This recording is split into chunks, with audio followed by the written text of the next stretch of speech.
Thanks for coming, everyone. I'll give yourself a little bit of context and some background about myself. I'm Luke Irwin. I run Aegis Cybersecurity, a cybersecurity consulting firm based out of Brisbane. I've been in tech for 22 years now, and cybersecurity has been the focus for the last 8. I have my what's called a CISP, it's a hard exam. Let's just leave it at that. If you work in security, it's tough. If you don't, you're going, well, it's a lot of acronyms. And apparently, I have so much free time. I've gone back to do my master's in cybersecurity because that seemed like a good idea at the time. So we'll go through the basics of cybersecurity and what it matters and just what some of the base level configurations you should be looking at in your business so we can try and reduce the likelihood of you being breached, compromised, ransomware, or other bad stuff happening. So the first thing to touch on is passwords. Everyone's got them. Everyone's got lots of them. Having a lot of them sucks, and there's not much you can do about that. However, there are password management systems, and they are strongly recommended.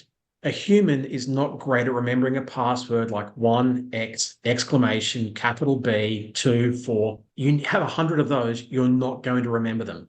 Complexity matters to a human. It doesn't matter to a computer. It doesn't care what the next digit is. It will just brute force its way through them.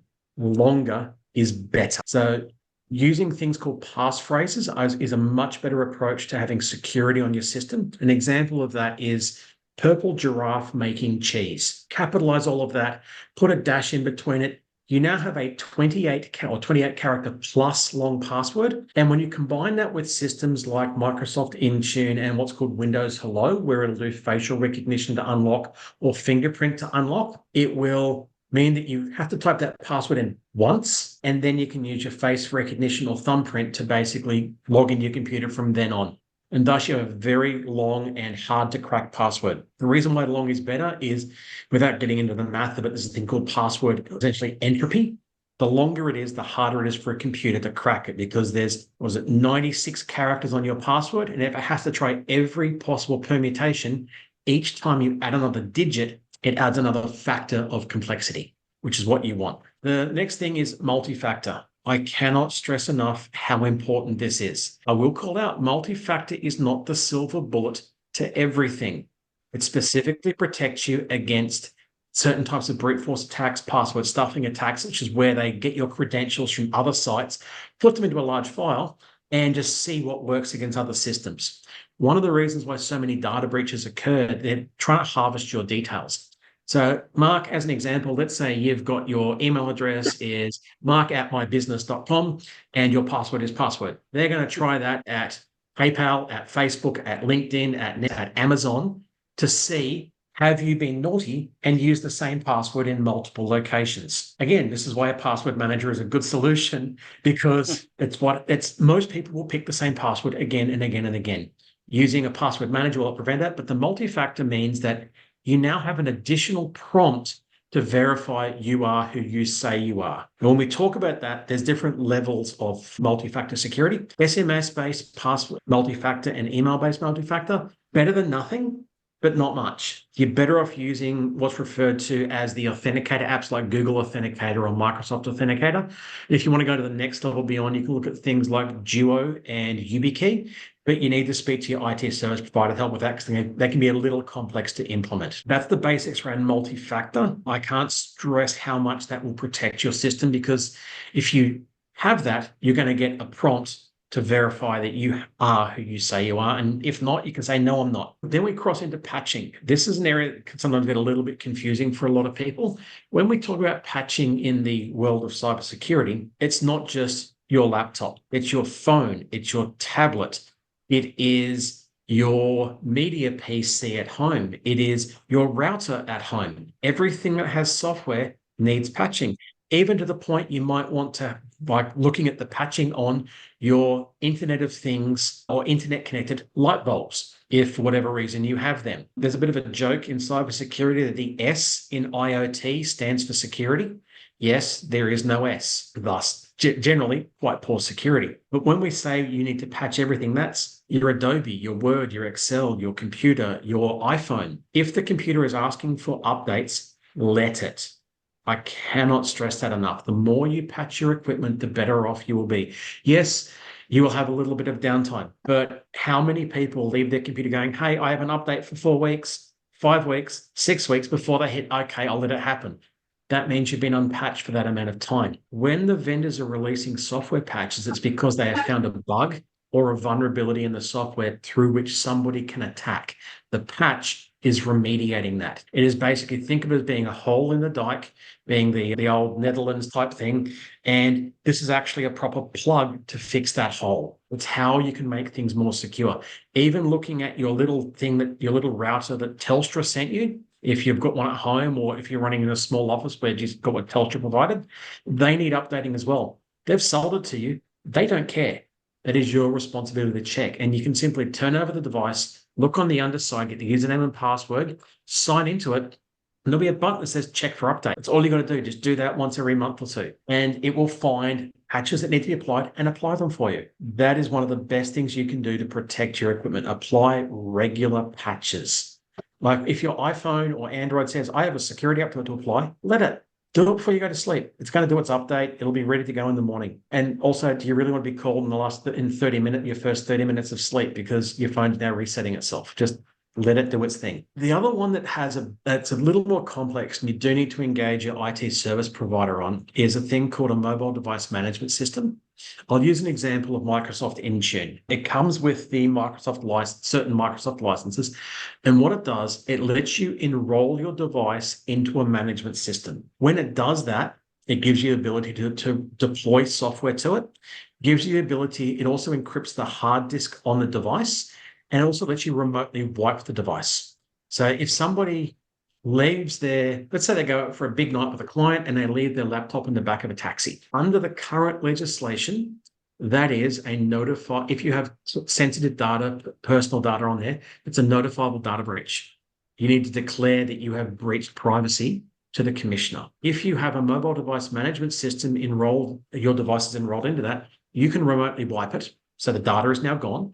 And two, the hard disk is encrypted so that somebody can't read it. The reason why it's a breach is you give me a screwdriver in 5 minutes and I can pull all the data off that hard disk if it's not encrypted. It's a zero skill attack. All it takes is the laptop. If you've got staff that are if you're running what's called a bring your own device approach, so you're letting staff use their own laptops or tablets or phones, it is another consideration you need to be aware of because you've now got corporate data on a personal device. Now, on mobile phones, if you enroll them into this device management system, it'll set up a work profile and a personal profile. Never the two shall touch. And what you can do is that when the staff member leaves, you can tell the system to reset that device. It will reach into that device, remove all of the corporate content, but it will not touch the personal content. It can also be set up so they can't copy data from the work profile to the personal profile, but they can copy from the personal to the work. So say they're a client site and they're taking a picture of something, they can put that picture into the work profile, but they can't take anything out. That way you don't have to worry about staff accidentally or intentionally removing sensitive records from your business. It's just one way you can make sure you don't have data leakage and thus have to make another declaration to the Privacy Commissioner. The less you do that, the better you are, because after the first one, they tend to not play nice. So if we can talk more on that afterwards, if anyone's got any questions, it does a lot more stuff, but those are the big things you need to be aware of. One thing I've come across in a lot of organizations is what's called the separation of account rights. So I'll pick on Avon for this one. So let's say Avon logs into his computer and Avon's doing the right thing. So that means his user account can only do what's called user level things. He can't install software, remove software, modify the security permissions on the system. He can just act like a member of the business. But let's assume he's not doing the right thing and he's actually given his account user rights. So that means he can do whatever he wants to his computer at any time. And that's convenient, but it's risky. So let's say, for example, he receives an email that's got a hostile link in there. If he clicks on that link, because he has full administration rights, there is an increased likelihood that it will cause more damage because there's nothing preventing it from doing more stuff. Generally, don't click on links you don't know, but if you separate the accounts, it makes it harder for the bad guys to do bad things to your network. You want to have an account for normal day-to-day use, an account for making system changes. As an example, in my organization, I run on my daily laptop a user account. I have a separate administration account for my laptop, and I have a separate administration account for my Office 365 stuff. So if I need to make any changes, it's locked down. And all of this is protected with multi-factor authentication as well. And I'll touch on this next one now, which is called email security. So email was never designed to be secure. It was designed by a group of people, a university. If someone was being an idiot, they could stick their head out the door and go, hey, stop being an idiot with the email system. Well, it kind of grew into defense and then corporations and government. And now everybody has at least one email address, and security has been bolted on over the top of that. So you might have seen recently where Gmail and Yahoo announced you have to have DKIM and DMARC set up. And I can go into that in a little more detail in a second. But those are two of the layers around email security. There are three primary layers. The first one is SPF. So you'll see that on your records, which basically says you are allowed to send from that environment. So if I get an email from Mark on your DNS record, it'll say, Mark is allowed to send email from this location. My system will go, cool, I'm allowed to receive that. The next level is called DKIM, which is Domain Key Identified Mail. And that is a type of cryptography where it will look at, are you allowed and are you authorized?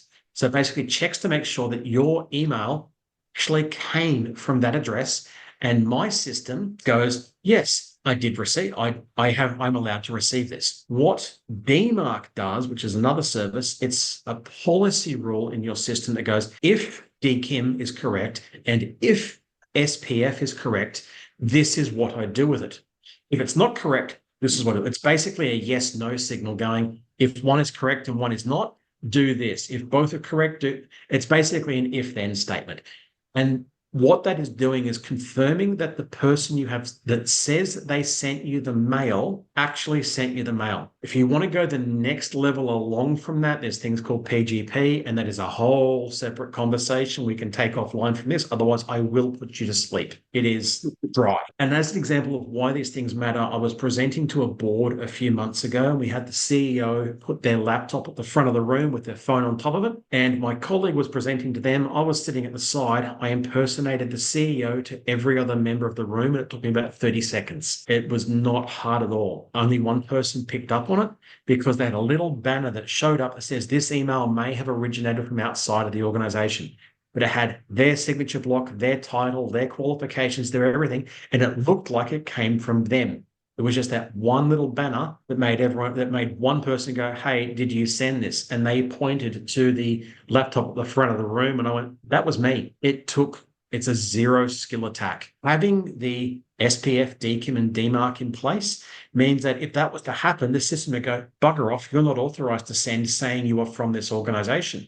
Denied. With its missing, it makes an account impersonation attack exceedingly easy to implement. So I cannot stress how important having at least SPF and DKIM in place is to maintaining security. And if you want to send to Gmail and Hotmail now, Gmail, Hotmail, Yahoo, Outlook.com, you need to have DMARC set up, but DMARC policy set up. There's more advanced DMARC settings, and if you want to know more about that, again, take that offline or I will put you to sleep. Yeah, those are some of the basics I can think of. When it comes to looking at your emails, look at who it came from. Does the name align with the email address? If it doesn't, be careful. Did it come from outside your business? If it did, be careful. Hover over the link in an email. Don't click on it, just hover over it and see what it says. If you're not using Office 365, they've got a feature in there called Safe Links where it will do what's called a link detonation.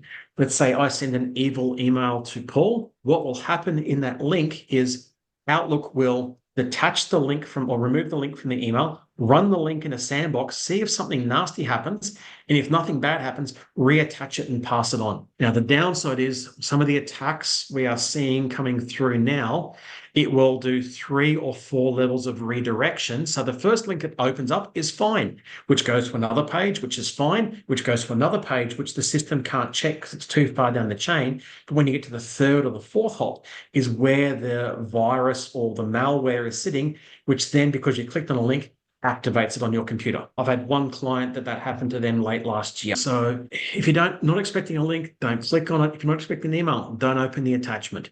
There are online tools you can go to where you can upload the link or copy and paste the link into or upload the attachment into, and it will do what's called a detonation test where it'll see if something bad happens. But if in doubt, stop, ask your IT guys. And the last thing I'll finish on is When it comes to, there's a class of attack called a social engineering attack, which is where, so that's the business email compromise. They're trying to scam you into doing something, or a phishing or a spear phishing attack, as they're also known. Best advice I can give you to counteract that is, if someone is applying a time pressure to an action, stop and think. If someone is trying to say, oh, you got to do this now, or I need this transfer done now, or act now or it's gone. Last time I checked, no one is probably working in a life-saving, my God, I'm going to die if I don't do this type of industry.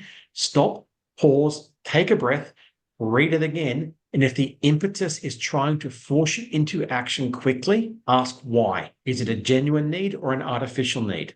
We're not working in an operating theater. We're not working in an emergency room.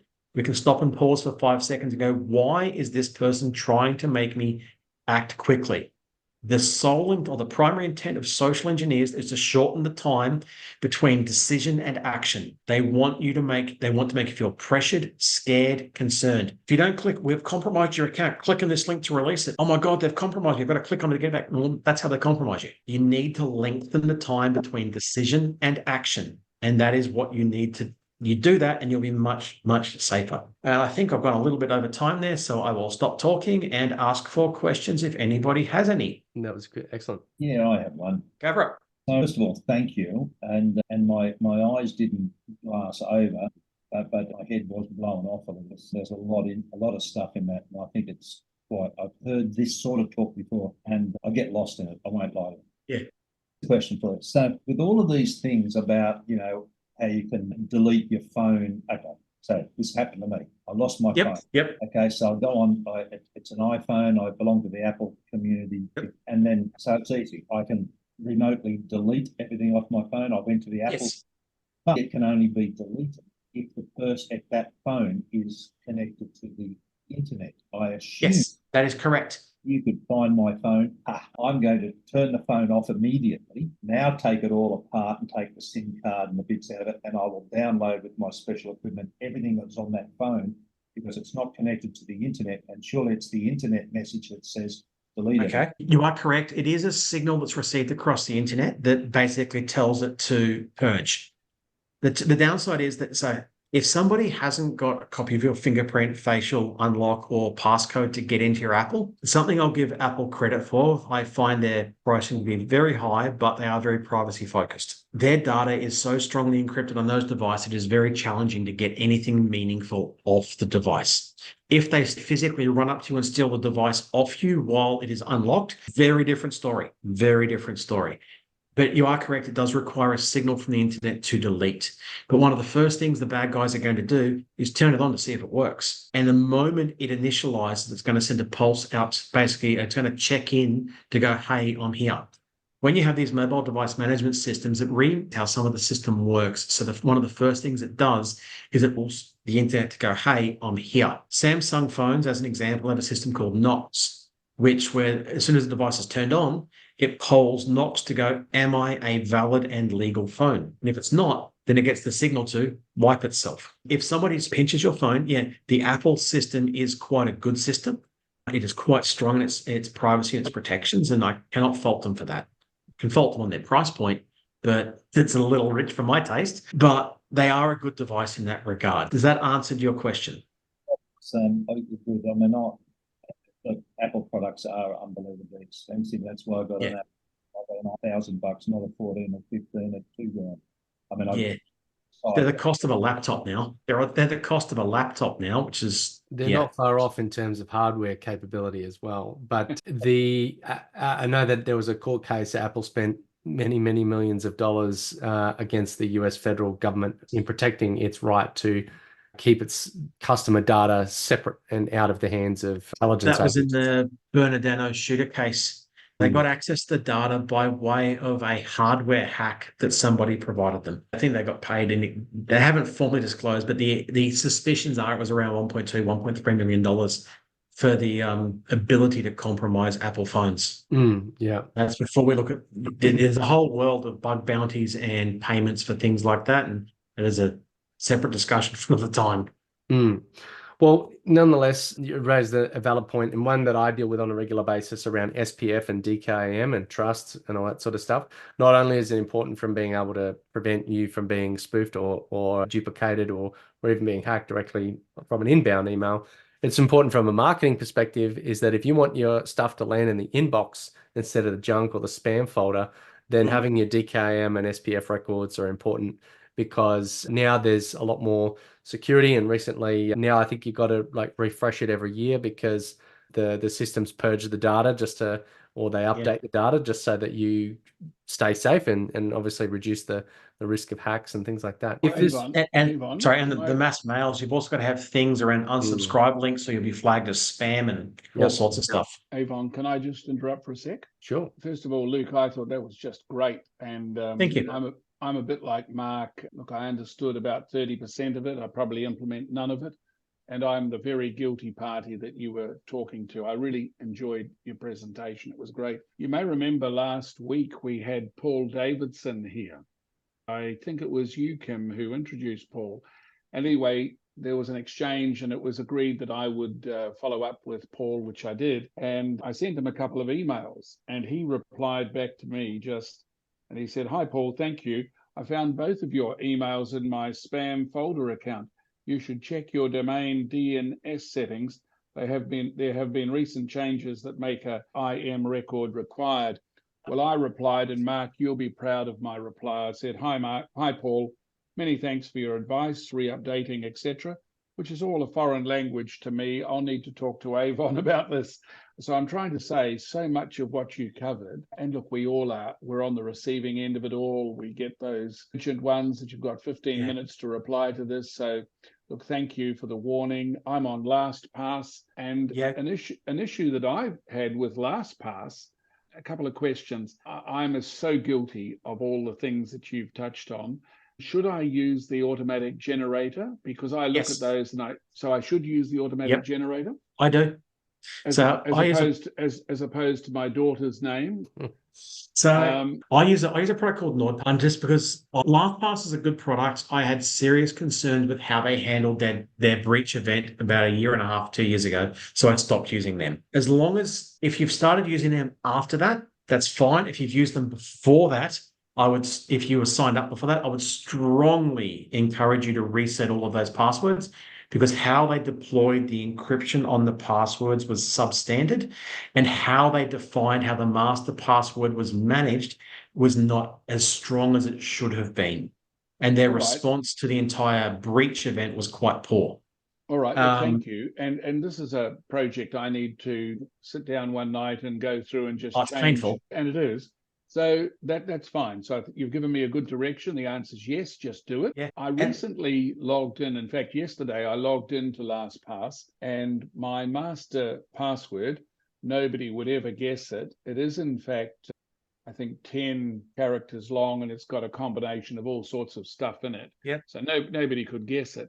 But when I tried to log in, it's now said to me, not strong enough. You now need to increase it to at least 12. Yes. And I tried to do that, but I just didn't seem to register. So are you able to talk me through that? Okay. So a couple of options you've got there is, so they're going to have complexity requirements and length requirements.